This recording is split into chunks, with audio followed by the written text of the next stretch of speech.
Η γυναίκα μου την έδωσε, όπως ο κόσμος εδώ μέσα. Η γυναίκα μου την έδωσε, πολύ κρύα. Ποια? Μου λέει χθες. Αφού μας το δείχνει. Μου λέει χθες μέσα. Δεν είναι πολύ γλυκό έτσι. Σου λέω τις πολύ. Εγώ είμαι συμμαδάκας. Πας και έχεις κάτι. Ναι, έχω κάτι κάβλες. Όχι, δεν μπορώ. Δεν δύναμαι. Καλώς σας βρήκαμε. Καλά είμαστε. Για βάλε μια τάξη εδώ να κάτσει λίγο κάτω ο διάδρομος. Εγώ, Για βάλε μια τάξη. τι να κάνω, ποιος με ρωτάει εμένα. Έλα που δεν σε ρωτάει. Όχι το.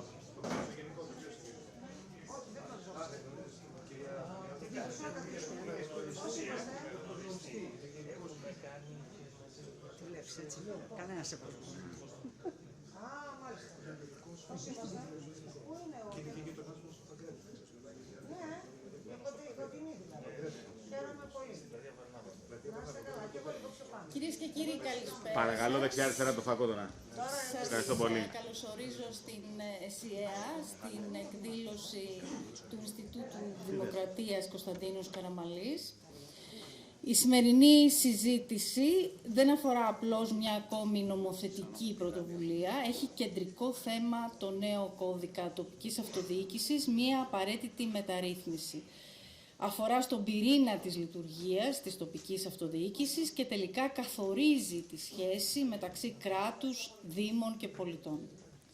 Ο νέος κώδικας τοπικής αυτοδιοίκησης έρχεται σε μια στιγμή όπου η αυτοδιοίκηση ζητά αρμοδιότητες, πόρους και σαφείς κανόνες και όχι απλώς καλύτερη διαχείριση της καθημερινότητας.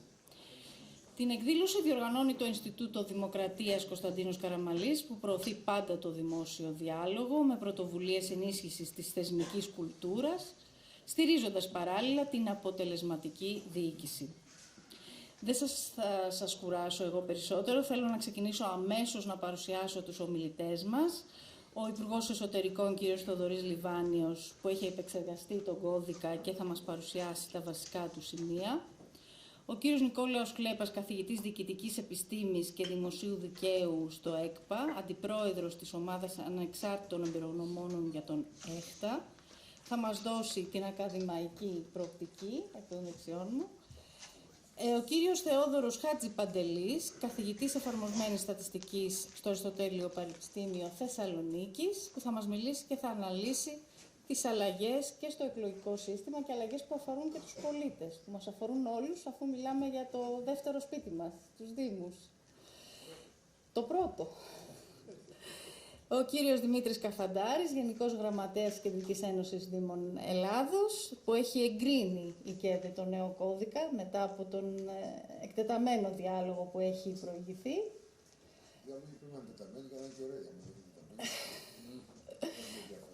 Να ξεκινήσουμε αμέσως με τον Υπουργό Εσωτερικών. Ο λόγος σε εσάς, κύριε Λιβάνη. Ευχαριστώ, κύριε Μαγκλά. Καταρχήν, να ευχαριστήσω την Πάνο του Σταθόπουλου, του Ινστιτούτου Δημοκρατίας Κωνσταντίνος Καραμαλής, για την διοργάνωση αυτής της εκδήλωσης. Χαίρομαι πολύ που είμαι στο πάνελ με τρεις πολύ αξιόλογους ανθρώπους και φυσικά μια συντονίστρια, η οποία είναι από τις ελάχιστες περιπτώσεις που έχει αφιερώσει μεγάλο κομμάτι της επαγγελματικής ζωής στην αυτοδιοίκηση και είναι τόσο σπάνιο και τόσο ενδιαφέρον που αντέχει και υπομένει όλον αυτόν τον υπέροχο κόσμο που λέγεται αυτοδιοίκηση. Ξεκινώντας λοιπόν λίγα πράγματα για τον κώδικα τοπικής αυτοδιοίκησης, το πρώτο ερώτημα ήταν γιατί. Και η απάντηση ήταν πολύ απλή, διότι είναι τόσο κατακαιρματισμένο το νομοθετικό πλαίσιο της αυτοδιοίκησης που σχεδόν ένας στους τρεις νόμους που ψηφίζεται από τη Βουλή, λίγο ή πολύ, κάτι έχει να κάνει με την αυτοδιοίκηση. Από κάποια διαδικασία που αλλάζει, από κάποια τροπολογία, από κάποια νομοθετήματα τα οποία επηρεάζουν λίγο πολύ την καθημερινότητα της αυτοδιοίκησης. Και όταν λέμε αυτοδιοίκηση, εννοούμε όλο το οικοσύστημα και των ερετών και των δημοτικών υπαλλήλων και των υπαλλήλων των περιφερειών και φυσικά των πολιτών που αλλάζουν πράγματα που αφορούν την πρώτη γραμμή, την προμετωπίδα της καθημερινότητάς τους και καλώς ή κακώς η σημαντικότερη διεπαφή του πολίτη με το κράτος περνάει μέσα από την αυτοδιοίκηση. Αυτό είναι το πιο κοντινό επίπεδο της δημόσιας διοίκησης προς το πολίτη. Άρα λοιπόν, ξεκινώντας μια βουτιά σε πολλά νομοθετήματα, είδαμε ότι υπάρχουν αυτή τη στιγμή, κάποια τα γνωρίζαμε, κάποια δεν τα γνωρίζαμε, νομοθετήματα που κλείνουν τουλάχιστον 70-80 χρόνια ζωής έρχονται από την μεταπολεμική Ελλάδα. Οικονομική διαχείριση των Δήμων και των Δήμων είναι στο βασιλικό διάταγμα του 58. Άρα λοιπόν αντιλαμβάνεστε μόνο από αυτό πόσα έχουν αλλάξει τα τελευταία χρόνια σε αυτό που λέγεται οικονομική διαχείριση, τραπεζική, συναλλαγές, χρήση ψηφιακών τεχνολογιών στην διαχείριση. Ο κώδικας των Δήμων ήταν το 2006 και κοινοτήτων, ο οποίος ουσιαστικά υπέστη δύο πολύ μεγάλες αναθεωρήσεις, την αναθεώρηση του 3852 που ήταν ο Καλλικράτης που κατήργησε ουσιαστικά τις κοινότητες, έκανε τους 1034 οργανισμούς τοπικής αυτοδιοίκησης πρώτου βαθμού στους 325 και τώρα είμαστε 332, ίδρυσε τις περιφέρειες. Οι περιφέρειες 15 χρόνια μετά την ίδρυσή τους δεν έχουν ακόμα κάπου μαζεμένες στις αρμοδιότητες το κείμενο, τον κώδικά τους, το πώς διοικούνται. Ουσιαστικά είναι ένα κομμάτι που είναι λίγο κρατική περιφέρεια, είναι λίγο νομαρχία, είναι και λίγο αυτοδιοίκηση και τα τρία μαζί είναι το σύμπαν των περιφερειών. Ο Γιάννης Σελίμης, ο εκτελεστικός γραμματέας της περιφέρειας, μετά από 7 χρόνια ουσιαστικά μπορεί να πει πάρα πολλές ιστορίες καθημερινής τρέλας. Φανταστείτε ότι δεν έχουν αυτοδιοικητικό λογιστικό, έχουν το δημόσιο λογιστικό σαν Υπουργείο, αλλού είναι Υπουργεία, αλλού είναι αυτοδιοίκηση. Ένα μπλέξιμο και κυρίως σε διάφορα κομμάτια που έχουν να κάνουν και με τις αρμοδιότητες και με την οικονομική διαχείριση και με την εποπτεία και πώς ασκεί το συνταγματικά προβλεπόμενος έλεγχος νομιμότητας των πράξεων της αυτοδιοίκησης συγκεκριμένα, οριζόντια και ευθυγραμμισμένα, ώστε να μην γίνεται αυτό που πολλές φορές έχουν μπει στον πειρασμό, άλλοτε έχουν υποκύψει οι ελεκτικές αρχές και άλλοτε όχι, αυτό που λέγεται έλεγχος σκοπιμότητας, που πρέπει να αποκλειστεί και να περιοριστούμε σε αυτό που λέμε έλεγχο νομιμότητας. Στην καθημερινή μας, έχοντας επικοινωνήσει πολλές φορές και σε καθημερινή βάση με όλους τους αυτοδιοικητικούς από όλη την Ελλάδα, μικρούς δήμους, μεγάλους δήμους, περιφέρειες, διαπίστωνα ότι αυτή τη στιγμή υπήρχε μια ανάγκη να κωδικοποιήσουμε το νομοθετικό πλαίσιο, να κάνουμε όσες περισσότερες αλλαγές και βελτιώσεις γίνεται, να σπάσουμε κομμάτια της γραφειοκρατίας και φυσικά να καταλήξουμε σε ένα νέο κείμενο, ώστε οποιαδήποτε μελλοντική αλλαγή γίνει να γίνεται πάνω σε ένα συγκεκριμένο κείμενο. Ξεκινώντας από ένα κομμάτι το οποίο αυτονόητο για πολλές χώρες, αλλά όχι για τη δική μας, ήταν η καταγραφή των αρμοδιοτήτων. Τη στιγμή δεν ξέραμε πόσες αρμοδιότητες έχουν οι Δήμοι, πόσες αρμοδιότητες έχουν οι περιφέρειες, πότε αποδόθηκαν, με ποιο νομοθετικό πλαίσιο αποδόθηκαν. Και στην αναζήτηση πάνω και στην καταγραφή των αρμοδιοτήτων, ακόμα και πολύ έμπειροι αιρετοί της αυτοδιοίκησης, ιδίως του δευτέρου βαθμού, δεν γνωρίζουν περιπτώσεις αρμοδιοτήτων, οι οποίες είναι απονεμημένες στις περιφέρειες, αλλά ποτέ δεν είχαν ασκηθεί επί της ουσίας, γιατί ποτέ δεν είχαν καταγραφεί. Να επισημάνω ότι με μία σειρά, ιδίως τα προηγούμενα χρόνια, πριν αρκετά χρόνια, η νομοθετική πρωτοβουλία ήταν πολύ πιο δύσχρηστη για τον απλό πολίτη, για τον εξοκοινοβουλευτικό κόσμο, ήταν πολύ πιο δύσχρηστη. Υπάρχουν περιπτώσεις διατάξεων που έλεγε στο άρθρο 16, στην παράγραφο 4, στην τρίτη γραμμή, φεύγει το κόμμα, μπαίνει τελεία και τελειώνει η πρόταση και δεν ήξερες τι ακριβώς έχει αλλάξει και πρέπει να τρέξεις και να κάνεις μόνος μια δουλειά. Αυτό όλο προσπαθήσαμε να το κωδικοποιήσουμε στο κομμάτι των αρμοδιοτήτων, να βάλουμε έναν μόνιμο μηχανισμό ουσιαστικά δυνατότητας ανακατανομής αρμοδιοτήτων που να μπορέσει να, όταν χρειάζεται και όταν κρίνεται, να μεταφέρονται αρμοδιότητες μαζί με το προσωπικό, μαζί με τους πόρους από ένα βαθμό της τοπικής αυτοδιοίκησης σε έναν άλλο βαθμό τοπικής αυτοδιοίκησης ή ακόμα και από το κεντρικό κράτος προς τους δύο βαθμούς της τοπικής αυτοδιοίκησης. Η λεγόμενη αποκέντρωση πολλές φορές θέλει δύο για να. Είναι σαν το ταγκό, θέλει δύο για να χορέψουν. Υπήρχαν περιπτώσεις φιλόδοξων μεταρρυθμίσεων, οι οποίες ποτέ δεν υλοποιήθηκαν. Το πιο χαρακτηριστικό παράδειγμα είναι ότι τα ψηφίστηκε το 2010 ο Καλλικράτης, προέβλεπε τη μεταφορά των ΙΠΕ, της δημόσιας υγείας, από το κεντρικό κράτος, από το Υπουργείο Υγείας, στις νέες αιρετές περιφέρειες. Αυτό παρατάθηκε από 1η Ιουλίου του 2011, έγινε 1η Ιουλίου του 2012, 1η Ιουλίου του 2013, 1η Ιουλίου του 2014. Κάποιες στιγμές βαρέθηκαν να παρατείνουν την προθεσμία αυτή, καταργήθηκε η διάταξη, μείνανε. Καλώς ή κακώς είναι μια μεγάλη κουβέντα. Τα νοσοκομεία και τα κέντρα υγείας στην κεντρική διοίκηση, στο Υπουργείο Υγείας. Δεν ασχολήθηκε ποτέ η αυτοδιοίκηση και αυτή συνεχώς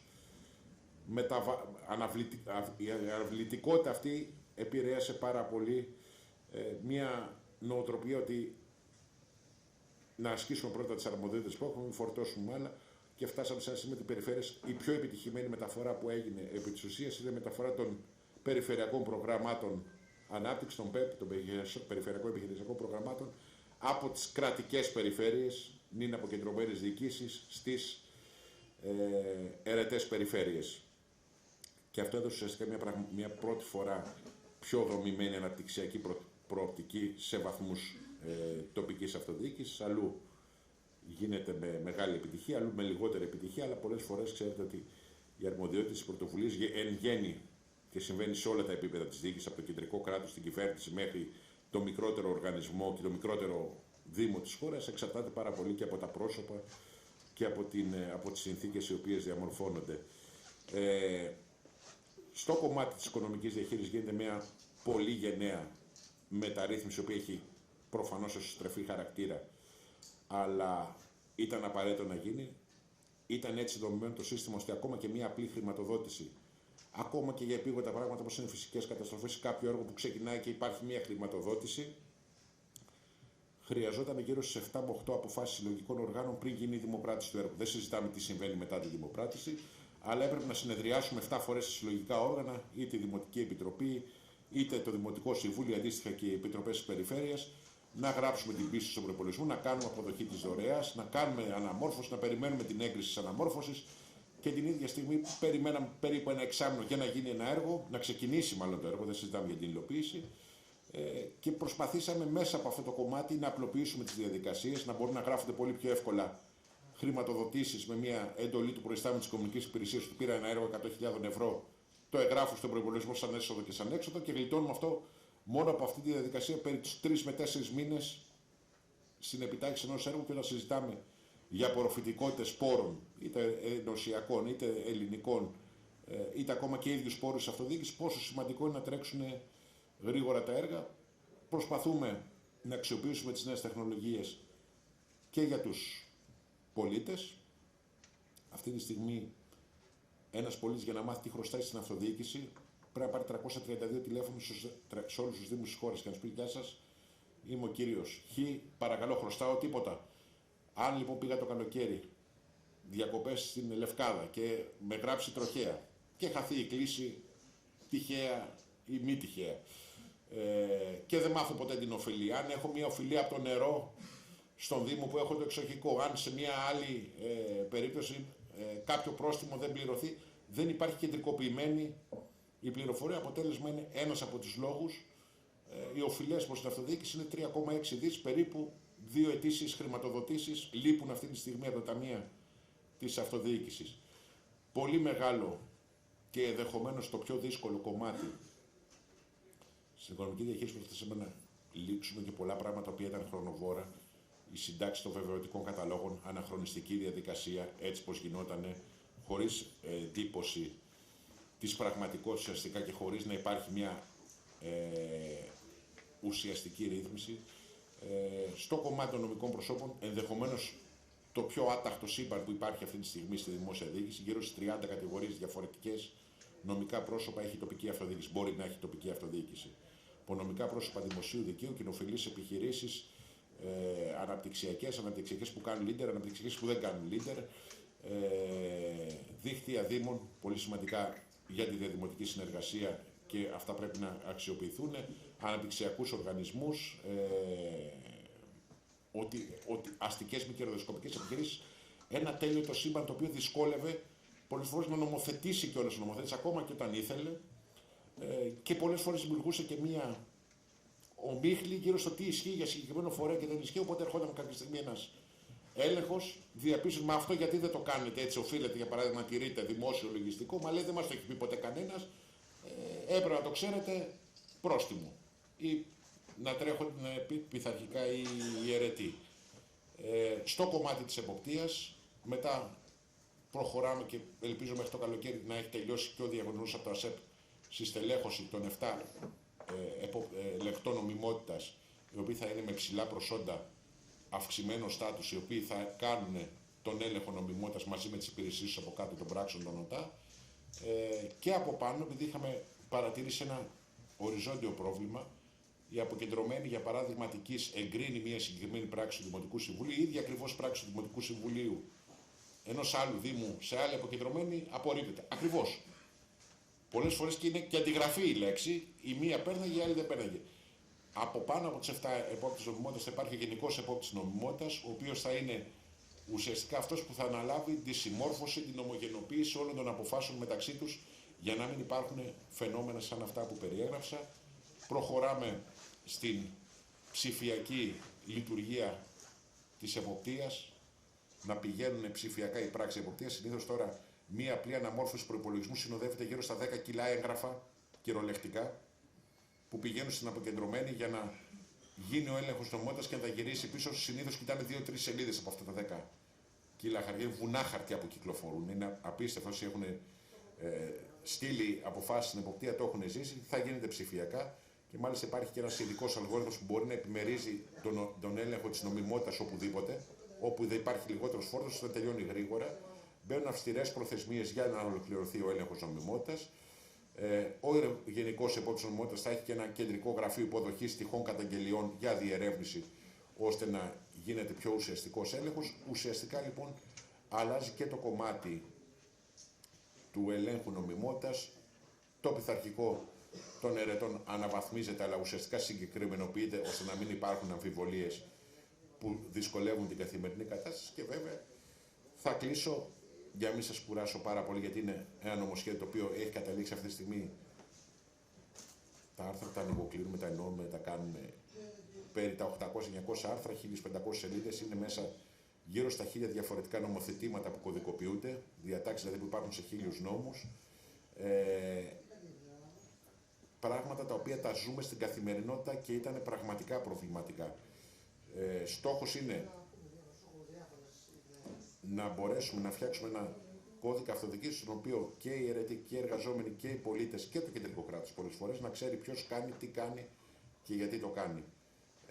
Και θεωρώ ότι ο νέος κώδικας θα είναι ένα στέρεο επίπεδο πάνω στο οποίο θα χτιστεί μια νέα αυτοδιοίκηση, θα μπορέσουν να κουμπώσουν περισσότερες αρμοδιότητες, να δοθούν περισσότερες δυνατότητες, να αξιοποιηθούν καλύτερα χρηματοδοτικά εργαλεία. Για μένα είναι κάτι το οποίο το πιστεύω πάρα πολύ. Λένε πολλές φορές ότι και το κεντρικό κράτος έχει χαμηλή χρηματοδότηση. Μου είναι πραγματικά αδιάφορο. Θέλω η αυτοδιοίκηση να είναι μπροστάρι στη χρηματοδότηση, να έχει τη μεγαλύτερη απορροφητικότητα. Διότι όσο και να σας φαίνεται παράδοξο, όσο μεγαλύτερη απορροφητικότητα έχουμε, τόσο περισσότερα κονδύλια είναι διαθέσιμα. Διότι όποιος τα αξιοποιεί και τα καταναλώνει σωστά θα μπορεί να διεκδικεί και νέα κονδύλια, όχι μόνο από το Υπουργείο Εσωτερικών, αλλά από όλα τα Υπουργεία σχεδόν, συμπεριλαμβανομένων και ευρωπαϊκών πόρων, οι οποίοι μπορεί να αξιοποιηθούν κατευθείαν, και αυτό αφορά και τους Δήμους και τις περιφέρειες. Με ενδιαφέρει πάρα πολύ η συγκεκριμένη παράμετρος και θα εξαντλήσουμε όλες τις δυνατότητες για να τρέχουν και να απορροφούνται πολύ γρήγορα τα έργα. Θα κλείσω με 2 κουβέντες. Με μια αλλαγή η οποία ενδιαφέρει λίγο περισσότερο τους πολίτες, έχει να κάνει με το εκλογικό σύστημα και το πώς εκλέγονται οι αιρετοί της αυτοδιοίκησης.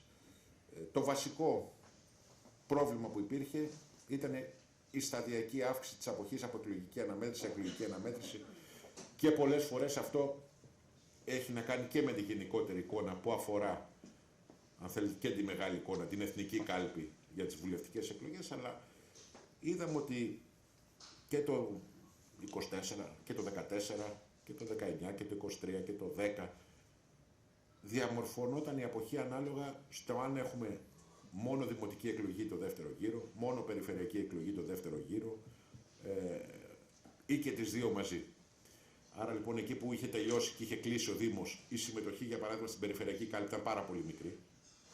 Έφτασε μέχρι 25-24%, 15 και 20 μονάδες κάτω από τις πρώτες Κυριακής. Και δεν ήταν μόνο η πολιτική αποχή, το βλέπεις ότι ήταν κούραση, ότι σιγά μην πάω να ψηφίσω για παράδειγμα για την περιφέρεια τώρα, αφού βγήκε και ο Δήμαρχος, δεν ψηφίζω και δημοτικούς και περιφερειακούς συμβούλους, που δημιουργούσε ένα πρόβλημα για την αύξηση της αποχής, η οποία ήταν σταδιακά και πάρα πολύ αυξημένη. Να υπενθυμίσω ότι είδαμε περιπτώσεις που ο υποψήφιος που έχασε το δεύτερο γύρο, κατά τον πρώτο γύρο έχει πάρει περισσότερους ψήφους από αυτόν που κέρδισε τελικά τις εκλογές. Λόγω της αυξημένης αποχής. Και ήταν πάρα πολλές οι περιπτώσεις αυτές. Δεν συζητάμε περιπτώσεις που συνδυασμοί πήρανε και στο δεύτερο γύρο λιγότερες ψήφους από αυτές που πήραν στον πρώτο γύρο. Ακόμα και αυτός που κέρδιζε, υπήρχαν περιπτώσεις που πήρε λιγότερες ψήφους. Βεβαίως είναι το ζήτημα των συμφωνιών, συνδιαλλαγών. Βάλτε όποιο ρήμα θέλετε μεταξύ πρώτης και Δευτέρας Κυριακής, μεταξύ αυτών που προκρίνονται στο δεύτερο γύρο και αυτών που μένουν εκτός. Η άποψή μου είναι ότι όποιος έχει τόσο μεγάλη συμφωνία στο πρόγραμμα, ας συμφωνήσουν προεκλογικά, να γίνει με ξεκάθαρους όρους η συμφωνία, να μπορούν μαζί να αναλάβουν και τη διοίκηση του Δήμου, παρά να γίνονται συνδιαλλαγές μεταξύ πρώτης και Δευτέρας Κυριακής. Συν το γεγονός ότι είδαμε περιπτώσεις, το οποίο παρατηρείται και στα exit poll που έχουν γίνει με τη δεύτερη Κυριακή των εκλογών, ότι οι ψηφοφόροι μάλλον αλλάζαν την άποψή τους μεταξύ πρώτου και δευτέρου γύρου, ακόμα και ο συνδυασμός που ψηφίσαν τον πρώτο γύρο συμμετείχε στο δεύτερο. Δηλαδή ψηφίζω τον Α συνδυασμό, ο Α συνδυασμός αναδεικνύεται πρώτος ή δεύτερος και μετέχει στο δεύτερο γύρο, και στη δεύτερη Κυριακή ψηφίζω κάποιον άλλον. Και αυτό συμπεριλαμβάνεται και με το. Υπήρχε και αριθμός υποψηφίων οι οποίοι απογοητεύτηκαν με την επίδοσή τους και οι οποίοι εξέφρασαν την δυσαρέσκειά τους, είτε ψηφίζοντας ακόμα και ανάποδα στο δεύτερο γύρο, προκειμένου να τιμωρήσουν αυτόν ο οποίος δεν έβαλε πλάτη και ήταν σίγουρο ότι θα βγαίνανε πρώτοι, αλλά βγήκανε πεντηκοστοί. Άρα λοιπόν πάμε σε μια λογική ενός γύρου, ένα σύστημα το οποίο ουσιαστικά 6-27 χώρες της Ευρωπαϊκής Ένωσης έχουν συστήματα 2 γύρων, και το βασικό και το ουσιαστικό είναι ότι τονίζεται ότι κατά κύριο λόγο και έτσι πως λειτουργεί το αυτοδιοικητικό σύστημα της χώρας σχεδόν συνολικά μετά τη μεταπολίτευση και σχεδόν και μεταπολεμικά συνολικά, είναι ότι το βαρύνον πρόσωπο στην εκλογική διαδικασία είναι ο δήμαρχος και ο περιφερειάρχης, και ο οποίος αυτός είναι επίσης, επί της ουσίας εκλέγεται με άμεση ψηφοφορία μαζί με το Συμβούλιο. Άρα λοιπόν πρέπει να έχει και τα εργαλεία για να διοικήσει, να εφαρμόσει το πρόγραμμά του και να ανταποκριθεί στις προσδοκίες των πολιτών. Δύο ενδιαφέροντα στοιχεία τα οποία και αυτά προκύψανε μελετώντας τα τελευταία εκλογικά αποτελέσματα. Νούμερο ένα ζήτημα, στις εθνικές εκλογές έχουμε τμήματα ετεροδηματών, για παράδειγμα, τα οποία μπορείς να ψηφίσεις πιο κοντά από τον τόπο κατοικίας. Στις αυτοδιοικητικές δεν υπήρχαν τμήματα ετεροδηματών, οπότε ένας εκλογέας, που καλός ή κακός, αυτό είναι μια μεγάλη άλλη κουβέντα, αν οι ετεροδημότες πρέπει να ψηφίζουν στον τόπο κατοικίας ή όχι, αλλά θα δημιουργούσε έναν ορισμό, στον ορισμό των αστικού κράτους, με την έννοια ότι θα ήμασταν, αν ίσχυε στις βουλευτικές εκλογές, οι 240 βουλευτές θα εκλεγόντουσαν μέσα στα αστικά κέντρα και επαρχία θα ερήμων, αλλά αυτό είναι μια άλλη κουβέντα. Δεν υπήρχαν τμήματα ετεροδηματών. Πολλές φορές έπρεπε αυτοί οι άνθρωποι να μετακινηθούν 2 φορές για να ψηφίσουν σε περίπτωση 2 γύρου. Δίνουμε τη δυνατότητα σε όποιον θέλει.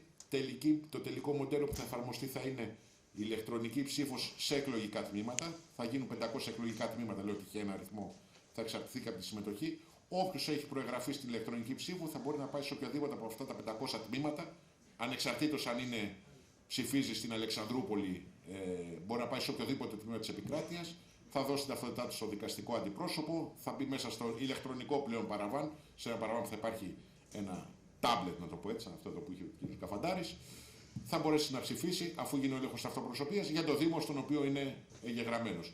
Είναι μια σημαντική και αυτή πρωτοβουλία. Στόχος είναι να βοηθήσει τους πολίτες να ψηφίσουν και να συμμετάσχουν στις εκλογές, να μειώσει και το διοικητικό βάρος και την ταλαιπωρία και το κόστος που έχει μια μετακίνηση. Φανταστείτε να ψηφίζεις και σε έναν νησί, σε έναν μακρινό δήμο της Ελλάδας.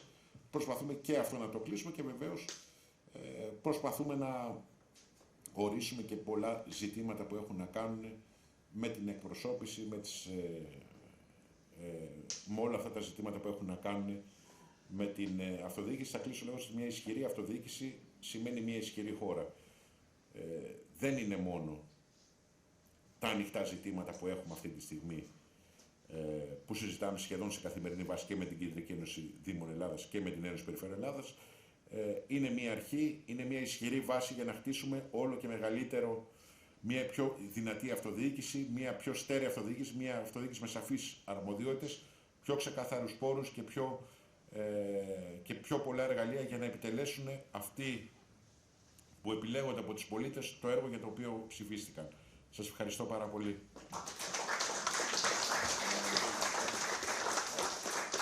Να ευχαριστήσουμε πολύ τον Υπουργό. Πολλές και σημαντικές οι αλλαγές. Δεν φτάνει σίγουρα ο χρόνος να τις αναλύσουμε. Αν και τα φώτα της δημοσιότητας το τελευταίο καιρό έχουν συγκεντρωθεί στις αλλαγές στο εκλογικό σύστημα και στην ηλεκτρονική ψήφο.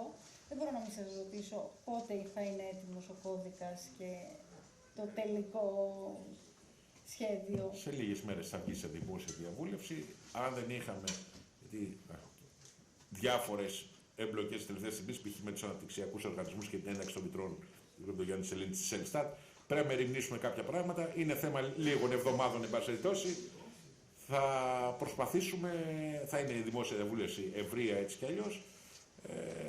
Νομίζω ότι έρχεται η ώρα πλέον για να τα κείμενα έχουν διαμορφωθεί στην αρχική τους. Έχουν αποσταλεί στα θεσμικά όργανα της αυτοδιοίκησης, έχουν κυκλοφορήσει και στο διαδίκτυο τα περισσότερα. Νομίζω ότι είναι θέμα λίγων εβδομάδων να ψηφιστεί, να μπει στη Βουλή και εφόσον τύχει τη έγκριση, θα γίνει και νόμος του κράτους και να ξεκινήσουμε τη διαδικασία της εφαρμογής. Γιατί σημαντικό, και ξέχασα να το πω, δεν είναι μόνο να ψηφιστεί ένας νόμος. Νόμοι στην Ελλάδα έχουν ψηφιστεί 5.272 πρέπει να έχουν φτάσει από την μεταπολίτευση. Σημασία έχει να εφαρμοστεί, γι' αυτό σχεδιάζουμε ένα ολόκληρο επιχειρησιακό σχέδιο με οδικούς χάρτες, με εξηγήσεις, τι είναι αυτό που αλλάζει, πώς αλλάζει, για να υπάρχει έτσι να το πω ένας μπούσουλας ουσιαστικά και για τους αιρετούς και για τους υπηρεσιακούς, πώς αλλάζουν και πώς θα εκπαιδευτούν ώστε να είναι έτοιμοι για την επόμενη ημέρα. Ωραία, βγάλαμε και μια είδηση για το πώς προχωράει ο κώδικας. Να συνεχίσουμε με τον κύριο Νίκο Φλέπα.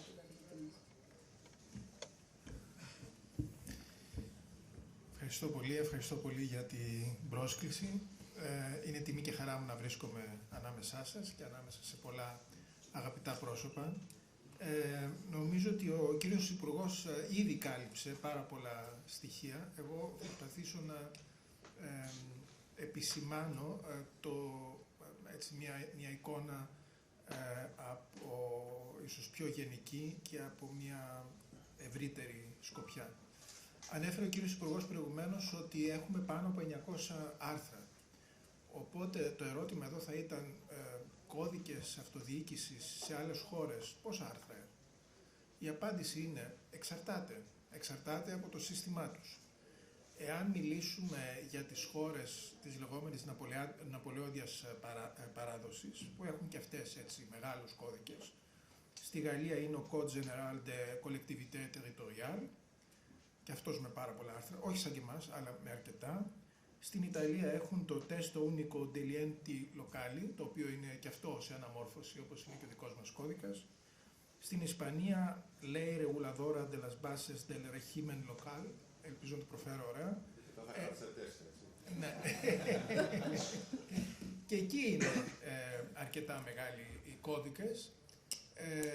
Εάν όμως πάμε λίγο πιο βόρεια, ας πούμε στη Γερμανία που έχω ζήσει αρκετά χρόνια, και πάρουμε ένα κρατήδιο που είναι σαν την Ελλάδα, ας πούμε τη Βαβαρία, έτσι δεν είναι, με την οποία έχουμε και ιστορικούς δεσμούς.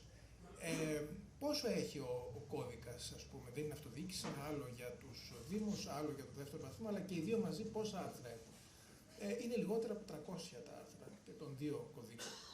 Γιατί συμβαίνει αυτό? Είναι μια παραξενιά δικιά μας? Όχι, έχει να κάνει με το σύστημα. Το σύστημά μας, επειδή η Ελλάδα ανέπτυξε πρώτον, ανήκει στο υπηρετικό σύστημα δικαίου, όπου το δίκαιο τείνει να ρυθμίζει περισσότερα πράγματα και λιγότερα πράγματα να τα αφήνει στα δικαστήρια για να τα λύσουν, ή τέλος πάντων να αφήνει μικρότερη ελευθερία στα δικαστήρια να λύσουν τα θέματα τα οποία προκύπτουν.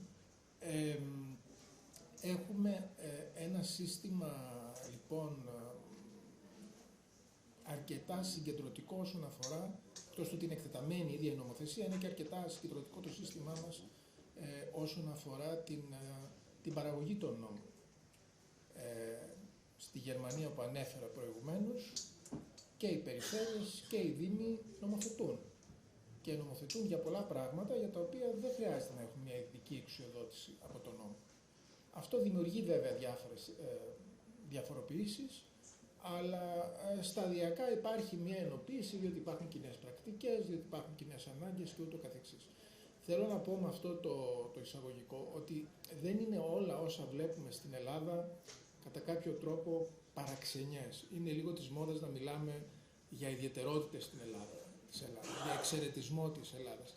Δεν είμαστε ούτε τόσο ιδιαίτεροι, ούτε καμία τρομερή εξαίρεση. Απλά αυτό είναι το σύστημά μας. Έχουμε ένα πολύ συγκεντρωτικό σύστημα για την παραγωγή νόμων. Αυτό δεν είναι καινούριο, υπήρχε και παλιότερα, ας πούμε ήδη με το Σύνταγμα του 52 είχαμε ένα πολύ μεγάλο πρόβλημα όσον αφορά αυτό, ήρθε το Σύνταγμα του 75, προσπάθησε σε κάποιο βαθμό να το λύσει, δεν το έλυσε, αλλά θέλω να πω ότι τελικά πάρα πολλά θέματα στην Ελλάδα αναγκαστικά τα λύνουμε με νόμους της Βουλής, οι οποίοι είναι πάρα πολύ αυτινόμοι, με πάρα πολλά άρθρα, με πάρα πολλές ρυθμίσεις, και γι' αυτό η κωδικοποίηση μας έχει τεράστια σημασία και πραγματικά λύνει προβλήματα και ίσως θα έπρεπε να επιχειρείται και πιο συχνά. Δεν είναι τυχαίο ότι κατά κανόνα οι υπουργοί που φτιάχνουν κωδικοποίησεις είναι φιλόδοξοι υπουργοί, έτσι. Οπότε ο προηγούμενος κώδικας ήταν ο κώδικας που είχε γίνει από τον Προκόπη Παυλόπουλο. Πριν από αυτόν είχε γίνει είχε γίνει το 1980, αν θυμάμαι καλά. Νομίζω, δεν είμαι σίγουρος, ότι ο Υπουργός Εσωτερικών τότε ήταν ο μετέπειτα πρόεδρος της Δημοκρατίας, ο κ. Στεφανόπουλος. Είναι σίγουρα ένα δύσκολο εγχείρημα και ταυτόχρονα ένα απαραίτητο εγχείρημα εν ώψη του προβλήματος που έχουμε, διότι είναι οργανωμένη όπως είναι οργανωμένη η παραγωγή των νόμων στη χώρα μας. Αυτό είναι παράδοση, αυτό έχει να κάνει και με την κοινοβουλευτική μας παράδοση, για την οποία δικαίως είμαστε περήφανοι, έχουμε τις πιο παλιές κοινοβουλευτικές παραδόσεις στην Ευρώπη, αλλά παράλληλα αυτό έχει δημιουργήσει και μία πεπατημένη, η οποία δημιουργεί πάρα πολλές δυσκολίες. Καταλαβαίνω ότι εκνευρίζουν ιδιαίτερα τους οικονομολόγους. Βλέπω ήδη έναν φίλο οικονομολόγο να εκνευρίζεται με αυτή την περιγραφή. Αλλά αυτά δυστυχώς δεν αλλάζουν τόσο γρήγορα όσο θα ήθελαν οι οικονομολόγοι μας. Αυτό που μπορούμε να κάνουμε είναι ακριβώς να κάνουμε κωδικοποίησεις για να τους διευκολύνουμε κάπως και αυτούς. Η κωδικοποίηση αυτή είναι και μία απάντηση και σε μία κρίση πολυνομίας και σε μία κρίση που υπάρχει όσον αφορά την εφαρμογή των νόμων. Νομίζω ότι το περιέγραψε ο κ. Υπουργός με τον τρόπο του, δηλαδή έχουμε διαδικασίες που έρχονται από το παρελθόν, που βασίζονται στο χαρτί, στη φυσική παράδοση χαρτιών που εσωματώνουν πληροφορίες και διαπιστώσεις και διοικητικές πράξεις και ούτω καθεξής. Εδώ και χρόνια όμως είμαστε σε μια νέα εποχή που όλα αυτά δεν χρειάζεται να τα κάνουμε με αυτόν τον τρόπο, και αυτό μπορεί να μας διευκολύνει πάρα πολύ. Δεν θα μας λύσει βέβαια όλα τα θέματα που προέρχονται από αυτόν τον πληθωρισμό της νομοθεσίας, αλλά εν πάση περιπτώσει θα μας κάνει πολύ ταχύτερες και πολύ πιο γρήγορες τις σχετικές διαδικασίες. Άλλωστε με την τεχνολογική εξέλιξη τώρα και το διάβασμα των σχετικών διατάξεων, των νόμων κλπ, που όπου να είναι θα γίνεται νομίζω κανονικότατα και χωρίς κανένα ενδιασμό από την τεχνητή νοημοσύνη για όλους μας. Νομίζω ότι και αυτά τα θέματα σιγά σιγά θα αρχίσουν να λυθούν. Τώρα, για να μπω, δεν ξέρω πόσο χρόνο έχω ακόμα, για να μπω πολύ γρήγορα σε κάποια θέματα που ρυθμίζονται στον κώδικα. Ο κώδικας απλοποιεί υπό μία έννοια το σύστημα της διακυβέρνησης. Στην τοπική αυτοδιοίκηση ουσιαστικά το ξέρουμε αλλά δεν το λέμε, έχουμε προεδρικό σύστημα στην Ελλάδα. Είναι ένα είδος προεδρικού συστήματος αυτό που έχουμε, με άμεση εκλογή του Προέδρου, δηλαδή του Δημάρχου ή του Περιφερειάρχη για συγκεκριμένη θητεία και ούτω καθεξής. Αυτός επιλέγει και τους γραμματείς, όπως τα λέγαμε, σε ένα προεδρικό σύστημα, δηλαδή τους αντιδημάρχους, τους αντιπεριφερειάρχες του και ούτω καθεξής. Και όλοι αυτοί εξαρτώνται από τη δικιά του εμπιστοσύνη και όχι από την εμπιστοσύνη της λαϊκής αντιπροσωπείας. Δηλαδή έχουμε σε τοπικό περιφερειακό επίπεδο, δεν έχουμε κοινοβουλευτικό σύστημα. Αυτό μας μπερδεύει λίγο πολλές φορές, γιατί προσπαθούμε να βρούμε τους παραλληλισμούς με το εθνικό σύστημα. Έχουμε ένα σύστημα το οποίο είναι κλασικό προεδρικό σύστημα και νομίζω πρέπει να το συνειδητοποιήσουμε και αντίστοιχα να το χειριζόμαστε. Υπάρχουν τώρα κάποια στοιχεία, τώρα φαντάζομαι ότι αυτά θα βγω σε συζήτηση. Ας πούμε, υπάρχει ένα πολύ θετικό νέο στοιχείο που είναι το συμβουλευτικό τοπικό δημοψήφισμα με ηλεκτρονική ψηφοφορία. Μπορούμε να συζητήσουμε μετά πώς ίσως θα μπορούσαν να γίνουν κάποιες επιμέρους βελτιώσεις. Αυτό νομίζω ότι είναι πολύ θετικό. Ίσως να γίνει πιο εύκολη η διεξαγωγή τοπικών δημοψηφισμάτων. Επίσης, τα συμβούλια νέων νομίζω ότι θα ήταν καλύτερο να συγκροτούνται σε χαμηλό επίπεδο, σε επίπεδο δημοτικών κοινοτήτων και ιδίως όχι στους μεγάλους δήμους. Τι να κάνεις ένα συμβούλιο νέων που θα είναι υπεύθυνο για όλη την Αθήνα, ας πούμε. Θα πάνε εκεί διασημότητες και θα εκλεγούν, έτσι δεν είναι?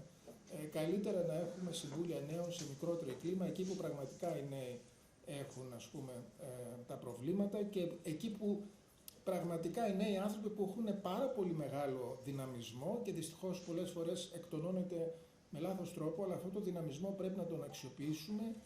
Η νέα γενιά είναι δυστυχώς, έχει κακή φήμη. Μπορώ να σας διαβεβαιώσω ως πανεπιστημιακός δάσκαλος ότι αυτό είναι πολύ λάθος. Δεν ισχύει αυτό το πράγμα. Υπάρχει ένα μεγάλο κομμάτι της νεολαίας που είναι πολύ καλύτερο από αυτό που ήμασταν εμείς, διότι έχει πολύ μεγαλύτερη ευκολία πληροφόρησης. Και νομίζω ότι αυτούς αξίζει να τους κινητοποιήσουμε με όσο δυνατόν καλύτερο τρόπο. Τώρα, για τις αρμοδιότητες, νομίζω ότι έχει γίνει μια προσπάθεια μιας καινούριας προσέγγισης και εδώ έχουμε αρκετές ενδιαφέρουσες καινοτομίες όσον αφορά την τυποποίηση των αρμοδιοτήτων, την παρακολούθησή τους. Είναι σημαντικό να υπάρχει μηχανισμός παρακολούθησης, το να έχουν πάντοτε τους απαιτούμενους πόρους και γενικά να γίνεται μια διαρκής αξιολόγηση, διότι οι αρμοδιότητες έχουν να κάνουν με τη ζωή μας και η ζωή μας αλλάζει συνεχώς. Έτσι. Η κρατική υποπτία τα είπε ο Υπουργός. Στην οικονομική αυτοτέλεια νομίζω ότι επίσης έχει γίνει μια σημαντική δουλειά σε μια νομοθεσία διάσπαρτη. Τώρα επιτρέψτε μου πολύ γρήγορα να σας πω και μερικές δικές μου ιδέες. Επιτρέπετε? Ίσως... Να μην αδικήσουμε και τους υπόλοιπους ομιλητές. Ωραία, να το πούμε στη συζήτηση μετά. Στη συζήτηση, για να, επειδή υπάρχει μια αρχική τοποθέτηση, δεν ξέρω. Να πω μια πάρα πολύ γρήγορα. Πρώτον, όσον αφορά τις εκλογικές, ας πούμε την ενδοδημοτική αποκέντρωση. Να δοθεί δυνατότητα στους Δήμους να διαμορφώνουν οι ίδιοι τις εσωτερικές τους υποδιαιρέσεις ή να παίρνουν μια απόφαση και να εγκρίνεται στη συνέχεια από τα αρμόδια κρατικά όργανα. Οι ενότητες αυτές να λειτουργούν ιδίως στους μεγάλους Δήμους ως εκλογικές περιφέρειες και αυτό νομίζω ότι θα δώσει μια νέα πνοή στην αυτοδιοίκηση, ιδίως στους μεγάλους Δήμους. Έχω γεννηθεί και έχω μεγαλώσει στην Αθήνα, με στενοχωρεί πάρα πολύ η εικόνα του Δημοτικού Συμβουλίου Αθηναίων εδώ και πάρα πολλά χρόνια. Και νομίζω ότι αυτό οφείλεται σε κάποιο βαθμό και στο γεγονός ότι έχουμε μια μεγάλη ενιαία περιφέρεια και μόνο οι διασημότητες μπορούν να εκλεγούν συνήθως αυτά τα συστήματα. Επίσης, για μία ακόμη φορά να πω ότι πιστεύω ότι πρέπει να επιτραπεί στα πολιτικά κόμματα να έχουν επίσημες υποψηφιότητες. Αυτό θα βοηθήσει και την αυτοδιοίκηση και τα κόμματα. Να βελτιωθεί το σύστημα ελέγχου δαπανών και προεκλογικής προβολής, το οποίο αυτή τη στιγμή υπολειτουργεί. Τώρα κάποιες αρμοδιότητες θα μπορούσαν να μεταφερθούν. Και τέλος, όσον αφορά την οικονομική αυτοτέλεια και τη δημοτική περιουσία, νομίζω ότι θα πρέπει να ξανασυζητηθεί το ζήτημα της μεταφοράς εν μέρη εν όλο του έμφυα στην αυτοδιοίκηση, με δημιουργία παράλληλη ενός συστήματος εξισορρόπησης. Όσον αφορά τώρα τη δημοτική περιουσία, και τελειώνω με αυτό γιατί αυτό μας έχει απασχολήσει στο Πανεπιστήμιο με 2 εκδηλώσεις που κάναμε, έχουμε ένα τεράστιο πρόβλημα με τα εγκαταλειμμένα ακίνητα την ώρα που έχουμε στεγαστική κρίση. Στο Δήμο Αθηναίων σχεδόν το 1/3 των ακινήτων είναι εγκαταλειμμένα. Λοιπόν, δυστυχώς το πρόβλημα δεν λύνεται με τη μεταρρύθμιση που έγινε του κληρονομικού δικαίου, η οποία είναι καλή, αλλά δεν είναι αναδρομική, δεν αφορά δηλαδή αυτά τα οποία έχουν ήδη εγκαταλειφθεί. Πιστεύω ότι εδώ μια λύση θα ήταν ένα μέρος αυτού του αποθέματος να το αναλάβει και η αυτοδιοίκηση. Είναι σαφώς ότι το κράτος δεν είναι σε θέση να διαχειριστεί αυτά τα εκατομμύρια ακίνητα τα οποία σαπίζουν αυτή τη στιγμή και σαπίζει πραγματικά η αποταμίευση των προηγούμενων, των ηρωικών μεταπολεμικών γενεών που έφτιαξαν αυτή τη χώρα. Οπότε πιστεύω ότι και αυτό είναι κάτι που θα άξιζε να σκεφτούμε. Ευχαριστώ πολύ για την υπομονή σας.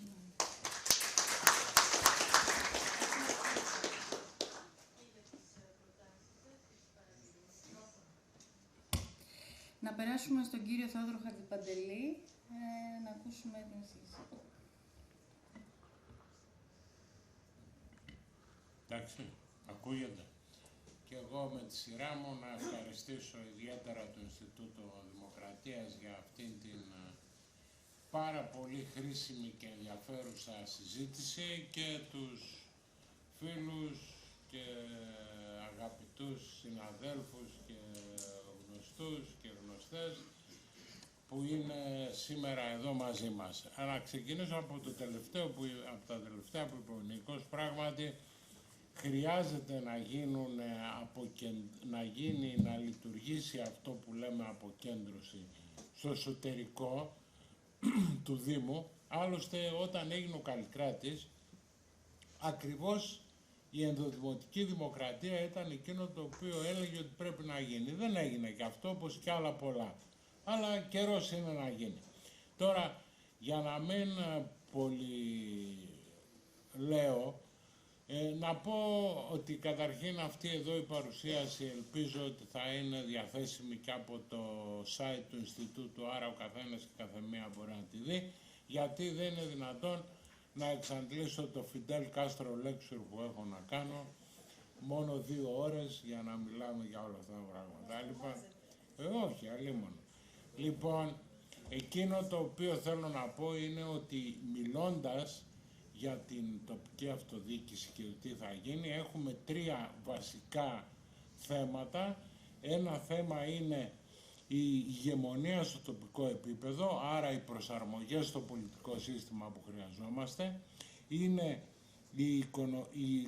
η δίκηση βέλτιστων πρακτικών ολικής ποιότητας, άρα λοιπόν χρειαζόμαστε αποτελεσματική οικονομική διαχείριση και επίσης η δημοκρατική αναγέννηση, άρα θεσμικές αλλαγές. Αυτά τα 3, αυτές τις 3 κορυφές αυτού του τριγώνου που βλέπετε είναι εκείνα για τα οποία συζητάμε και οτιδήποτε λέμε αναφέρεται σε αυτό. Επίσης στις εκλογές και τις δημοτικές και τις περιφερειακές και τις βουλευτικές και τις ευρωεκλογές υπάρχουν κόμματα, εν ολίγης συνδυασμοί στην περίπτωση των δημοτικών εκλογών. Προφανώς συμφωνώ με τον Νίκο και το λέμε πολύ καιρό ότι πρέπει αυτή η ο χαζός περιορισμός ότι απαγορεύεται ένα κόμμα να κατεβάσει υποψηφιότητα σε δημοτικές εκλογές πρέπει να τελειώνει. Δηλαδή να μπορεί η Νέα Δημοκρατία, το ΚΚΕ, ο ΣΥΡΙΖΑ, το ΠΑΣΟΚ, όποιο κόμμα θέλει να εμφανίζεται και στις δημοτικές εκλογές, όπως γίνεται σε όλα τα μέρη του κόσμου. Τα πρόσωπα, δηλαδή αυτοί οι οποίοι είναι υποψήφοι, επίσης θα συμφωνήσω με τον Νίκο ότι υπάρχει πολύ μεγάλο πρόβλημα, μάλιστα άμα δείτε πόσους σταυρούς παίρνει ο πρώτος εκλεγής θα γελάσετε, είναι κάτω από 5% του εκλογικού σώματος.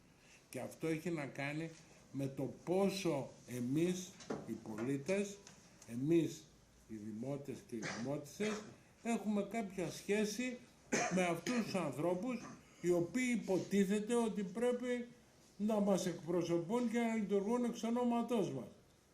Πόσο σχέση έχουμε, πόσο τους ξέρουμε. Όταν κάνουμε έρευνες, κάνω μια παρένθεση, μετά τη μέρα των εκλογών και ρωτάμε ποιους ψηφίσατε, πάνω από 60% δεν θυμάται ποιους σταύρωσε τις δημοτικές εκλογές. Πάνω από 60%. Και φυσικά τα θέματα, δηλαδή ο προγραμματισμός που έχουν. Τώρα, όσο αφορά την αναδιάρθρωση που πρέπει να γίνει, πρέπει να δούμε το ρόλο των δημοτικών και περιφερειακών ενωτήτων, ιδιαίτερα δε στις περιφέρειες. Είναι βέβαιο ότι πρέπει να αποκτήσει κάθε ενότητα, να λειτουργήσει, να αποκτήσει πρόγραμμα, να έχει θέσεις κτλ.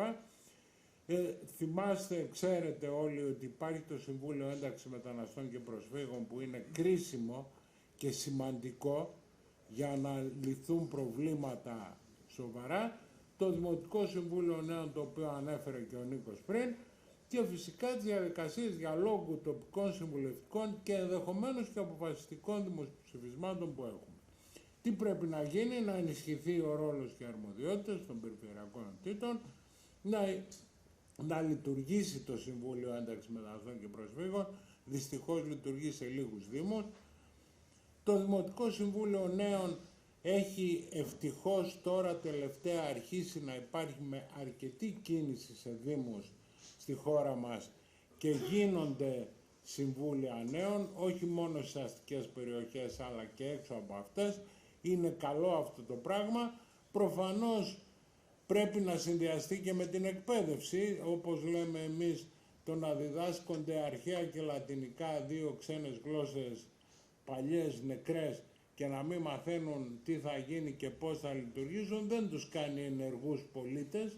Άρα λοιπόν πρέπει να συνδυαστεί και με αλλαγές στο εσωτερικό των λυκείων και των γυμνασίων. Άλλωστε γι' αυτό έχουμε κάνει τα συμβούλια στα σχολεία, τα 15 μελή κλπ, ώστε να μπορούν να γίνουν οι αυριανοί πολίτες. Άλλωστε 17 χρονών ψηφίζουν, ψηφίζουν 17 χρονών στη Δευτέρα Λυκείου δηλαδή, και ίσως και στην πρώτη. Φυσικά πρέπει να συνδεθεί. Τώρα, όσο αφορά το εκλογικό σύστημα, είναι σίγουρο ότι θα είναι καλό να τελειώνουμε με τους δύο γύρους για πολλούς λόγους, όχι μόνο οικονομικούς λόγους και συμμετοχής. Είναι βέβαιο αυτό που ανέφερε και ο Υπουργός, ότι δηλαδή στο δεύτερο γύρο κάποιοι οι οποίοι λέγαν δεν βαριέσαι τώρα αφού βγήκε ο Περιφερειάρχης, πού να τρέχω τώρα να ψηφίσω, θα βγει ο Δήμαρχος. Να μην πούμε για τον εδώ Δήμαρχο που είχε πάρει 41,5 στον πρώτο γύρο της Αθήνας και δεν βγήκε στο δεύτερο, γιατί το 1/3 αυτών που τον ψήφισαν δεν ήρθε να τον ψηφίσει. Μην πούμε για αυτό και για άλλα. Λοιπόν, τι να κάνουμε? Φυσικά πρέπει να επιλέξουμε ένα σύστημα το οποίο είναι αποδεκτό. Στην Ευρωπαϊκή Ένωση έχουμε 3 αποδεκτά συστήματα. Έχουμε αναλογικά συστήματα, τα οποία είναι 3. Τόσα επιτρέπονται να ισχύουν για τις ευρωεκλογές. Και μπορώ να σας πω εκτός πρακτικών ότι τις επόμενες ευρωεκλογές ενδέχεται να έχουμε και 27 χώρες αναγκαστικά το ίδιο σύστημα. Και όχι η κάθε μία να διαλέξει από αυτά τα 3. Αλλά αυτό είναι μια μεγάλη άλλη ιστορία. Τώρα, πώς λειτουργεί η απλή μεταφερόμενη ψήφος, αυτό που λέμε απλή μεταφερόμενη ψήφος? Δηλώνουμε ποιον θέλουμε να ψηφίσουμε και λέμε, αν αυτό βάζουμε 1. Αν αυτός δεν χρειάζεται την ψήφο μας, δεν μπορεί να εκλεγεί, γιατί δεν έχει τη δυνατότητα να εκλεγεί, πού θέλουμε να πάει η ψήφος μας, βάζουμε 2. Αν και αυτός δεν μπορεί, βάζουμε 3, 4. Αυτό είναι το σύστημα της απλής μεταφερόμενης ψήφου. Γιατί εφαρμόζεται αυτό? Για να μην πάει χαμένη η ψήφος μας και να είναι όσο το δυνατόν λιγότερες οι χαμένες ψήφους. Δεν τίθεται θέμα στρατηγικής και είναι πάρα πολύ απλό. Η ιδέα είναι ότι ψηφίζουμε έναν και αν αυτός δεν μπορεί να χρησιμοποιήσει την ψήφο μας, λέμε πού να πάει. Και αν και ο άλλος δεν μπορεί να τη χρησιμοποιήσει, πού να πάει. Το ξέρουμε αυτό, μπορούμε να το κάνουμε αυτό το σύστημα. Σχεδόν όλοι και όλες από εμάς ενδεχομένως είχαμε υποβάλει δήλωση όταν κάναμε για να πάμε στο πανεπιστήμιο. Και αν δεν το έχουμε κάνει, είναι βέβαιο ότι τα παιδιά και τα εγγόνια μας ενδεχομένως έχουν κάνει. Άρα έχουμε εμπειρία για κάτι τέτοιο. Δεν είναι κάτι άγνωστο να βάλουμε στη σειρά επιλογής. Να θυμηθούμε τώρα ότι από τους 332 δήμους ο Δήμαρχος βγήκε στον πρώτο γύρο στους 196 με ποσοστό πάνω από 50%. Σε 52 εξελέγει με ποσοστό κάτω από 43 και πάνω, άρα δηλαδή αμέσως στους 250 δήμους βγήκε από τον πρώτο γύρο. Στους 84 που κρίθηκαν στο δεύτερο γύρο, ο δεύτερος του πρώτου γύρου βγήκε στους 50 από αυτούς τους 84. Βεβαίως το ότι έγινε σε κάποιους μεγάλους δήμους και λοιπά, αλλά έχει σημασία, αλλά βλέπετε ότι δεν είναι και τόσο τραγικά τα πράγματα. Λοιπόν, τι να κάνουμε, όπως σας λέω και όπως θα μπορούμε να το συζητήσουμε εκτενώς αργότερα, όχι σήμερα, η εναλλακτική λύση είναι το STV, δηλαδή αυτό το οποίο εφαρμόζεται σε πολλές χώρες, σε αρκετές, όχι σε πάρα πολλές, στις εκλογές για το Ευρωκοινοβούλιο, αλλά και στις τοπικές εκλογές τους. Εξήγησα πώς γίνεται και τι γίνεται με την καταμέτρηση, γιατί μειώνεται ο αριθμός των χαμένων ψήφων, χρησιμοποιώντας το δυνατόν περισσότερες. Δεν ενισχύονται οι πολλώσεις. Ο ψηφοφόρος διαλέγει χωρίς να γνωρίζει εκ των προτέρων, όπως γίνεται όταν έχουμε δεύτερο γύρο ανάμεσα σε δύο. Ο εκλεγής έχει την αποδοχή της πλειονότητας, χωρίς παρασκήνια και συνεννόησεις. Η δική μου άποψη είναι ότι θα μπορούσαμε να έχουμε ένα ξεχωριστό ψηφοδέλτιο για τους συμβούλους, ένα για τον επικεφαλής, τον δήμαρχο ή τον περιφερειάρχη, την δήμαρχο ή την περιφερειάρχη, και ένα για τους δημοτικούς συμβούλους. Γιατί αυτό, για ποιο λόγο, γιατί να μην πιεζόμαστε και να λέμε, αφού θα ψηφίσω τον Νίκο για δήμαρχο, αναγκαστικά θα διαλέξω και κάποιους από αυτούς τους οποίους έχει στο ψηφοδέλτιό του. Ή αν θέλω να ψηφίσω τον Θόδωρο για σύμβουλο, αναγκαστικά θα πάω να βάλω το ψηφοδέλτιο του άλλου δημάρχου που δεν το συμπαθώ. Άρα λοιπόν να δώσουμε την ευελιξία στον καθένα και την καθεμία να διαλέξει. Ψηφίζει πρώτα για συμβούλους και μετά για δήμαρχο, πρώτα για δήμαρχο και μετά για συμβούλους. Αυτή είναι η γνώμη μου, και βέβαια να μην επεκταθούμε στο ότι θα έπρεπε να μειωθεί πάρα πολύ ο αριθμός και να γίνει η ουσιαστική αποκέντρωση και πιθανόν εκλογικά τμήματα, εκλογικές ενότητες. Είναι μια μεγάλη συζήτηση, ας την αφήσουμε ήσυχη. Έναν, μόνο δύο ή στον καθένα. Κοιτάξτε να δείτε, το να βάλουμε μόνο ένα και δύο, να έχουμε τη δυνατότητα δύο επιλογών, δεν θα μας δυσκολέψει όσο φορά παρασκηνιακές συνεννοήσεις και λάθη. Να πω ότι αυτό το σύστημα στην Αγγλία το εγκατέλειψαν, γιατί οδήγησε σε κακές εκλογές και στην εκλογή εφαρμόστηκε μία φορά, και επειδή δεν βγήκαν αυτοί οι οποίοι είχαν πλειοψηφία, την πλειονότητα, γι' αυτό τον εγκατέλειψαν και επανήλθαν στο STV που ισχύει στη Σκωτία και στην Ουαλία κλπ. Αλλά αυτό είναι μια άλλη συζήτηση τώρα, ας την αφήσουμε. Τι πρέπει να συζητήσουμε? Τη συμμετοχή των πολιτών στη λήψη αποφάσεων, την αλληλεγγύη και τη συμπερίληψη, τα εμπόδια και τις ανάγκες για συμμετοχικές και δίκαιες διαδικασίες, πώς θα υποστηρίζουμε και ποια θα είναι η κατάρτιση, πόσο είναι αξιόπιστες οι διαδικτυακές διαβουλεύσεις, πόσο πρέπει να μετράει, πώς μπορεί να διασφαλίσουμε ότι οι ψηφιακές διαδικασίες δεν αποκλείουν ανθρώπους. Να ζητάμε ίση συμμετοχή όλων, αρκεί η τεχνική πρόσβαση, πώς διασφαλίζεται η διαφάνεια, ποιο όριο επιρροής κλπ. Ας αφήσω λοιπόν και αυτά εδώ γύρω-γύρω. Με την ευκαιρία που έχουμε μια συζήτηση τώρα το διάστημα αυτό για την περιφέρεια Αποδήμων, απλώς να τονίσω ότι δεν αλλάζει η κατανομή των εδρών στα κόμματα. Αν τους 3 από τους 15 της επικρατείας τους κάνουμε για τους απόδημους, να εκλέγονται από τους απόδημους, δεν αλλάζει. Το πόσες έδρες παίρνει κάθε κόμμα καθορίζεται από το συνολικό αριθμό ψήφων που παίρνει στη χώρα. Το μόνο πράγμα που θα έλεγα εγώ είναι ότι είναι μάλλον περιττό ένας άνθρωπος ο οποίος είναι υποψήφιος ανά τον πλανήτη να πιστεύουμε ότι μέσα στο μήνα των εκλογών θα κάνει εκστρατεία και θα τρέχει από εδώ και από εκεί. Ίσως, και λέω και στον Υπουργό, καλό θα είναι να σκεφτούμε να μην έχει σταυρό αυτή η περιφέρεια η τριεδρική, να έχει τη σειρά κανονικά. Δηλαδή φαντάστε κάποιον τώρα από την Αμερική να φεύγει, να πάει στην Αυστραλία να μιλήσει, από την Αυστραλία να πάει στην Ευρώπη, στην Ασία κτλ. Μάλλον είναι απίθανο να συμβεί. Γενικά υπάρχουν 8 εκατομμύρια μόνιμοι κάτοικοι στην Ελλάδα που ψηφίζουν και 10 εκατομμύρια στους εκλογικούς καταλόγους. Άρα έχουμε 2 εκατομμύρια εκτός Ελλάδας. Τι πρέπει να κάνουμε? να καταργήσουμε την έννοια του ετεροδημότη, να ψηφίζουμε στο Δήμο που πληρώνουμε δημοτικά τέλη, εκεί που είναι η μόνιμη κατοικία μας, επιστολική και ηλεκτρονική ψήφο, και θα προτείνω, και όπως προτείνω πολύ και πάντα, να γίνει μια αρχή εκλογών όπως είναι σε πολλές χώρες στην Ευρώπη, η οποία να είναι υπό τον έλεγχο της Βουλής, όχι ανεξάρτητη αρχή, μια αρχή εκλογών η οποία να αντιμετωπίσει όλα αυτά τα προβλήματα και να ξεμπερδεύουμε από πολλά. Ας το σκεφτούμε και ας το δούμε.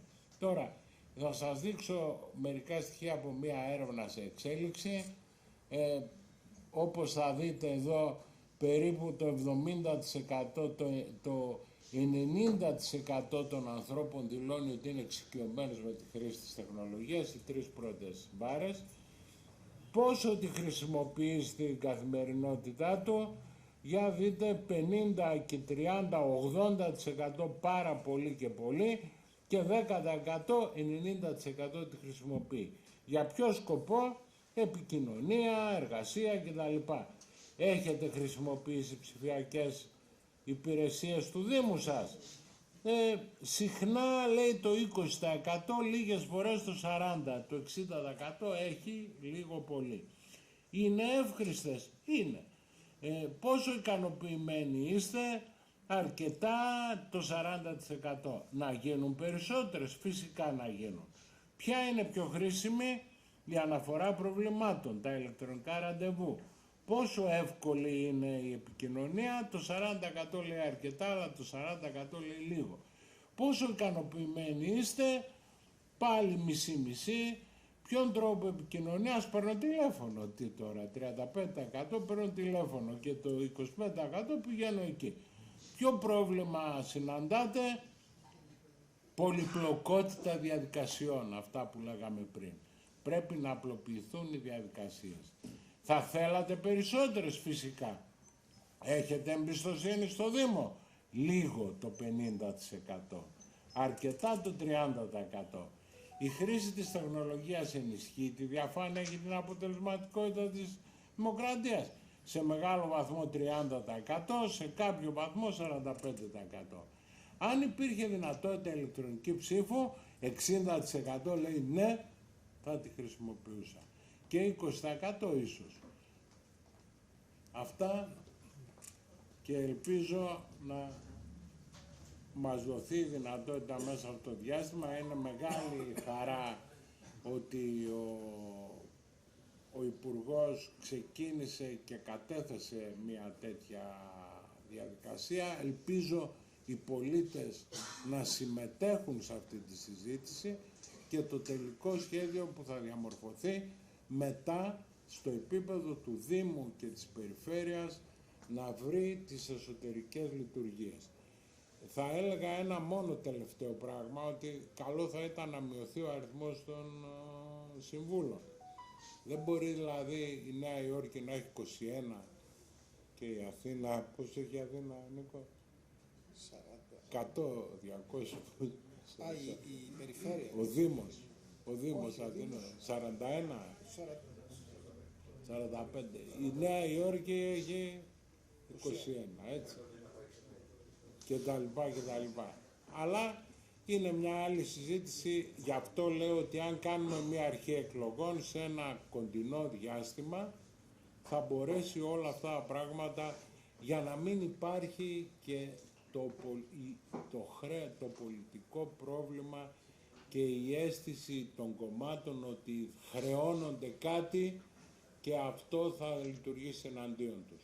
Όπως έγινε ο Καλλικράτης. Όταν έγινε ο Καλλικράτης, επειδή το έκανε το Ινστιτούτο Τοπικής Αυτοδιοίκησης, που ήταν ανεξάρτητο από τα κόμματα, βρίζανε όσοι βρίζανε το Ινστιτούτο, αλλά τελικά μετά από τόσα χρόνια παρέμεινε. Άρα λοιπόν ήταν πετυχημένη εκείνη η ρύθμιση που έγινε και εκείνη η διέρεση που έγινε. Φυσικά πάντα γίνονται βελτιώσεις, αλλά επειδή το Ινστιτούτο Τοπικής Αυτοδιοίκησης, που δεν ήταν εξαρτημένο από κόμματα τότε, έκανε αυτή τη δουλειά και τη δέχτηκε και το Υπουργείο Εσωτερικών εκείνης της εποχής, παρέμεινε ένας νόμος που δεν ακολουθεί το σύνηθες της Ελλάδας. Ξέρετε, οι νόμοι στην Ελλάδα αλλάζουν πολύ γρήγορα. Αυτός δεν άλλαξε. Ευχαριστώ και συγγνώμη για αυτό. Ευχαριστούμε πολύ τον κύριο καθηγητή και πολύ ενδιαφέροντα και τα πορίσματα της έρευνας. Αν μη τι άλλο, οι πολίτες είναι έτοιμοι και θέλουν την ηλεκτρονική ψήφο.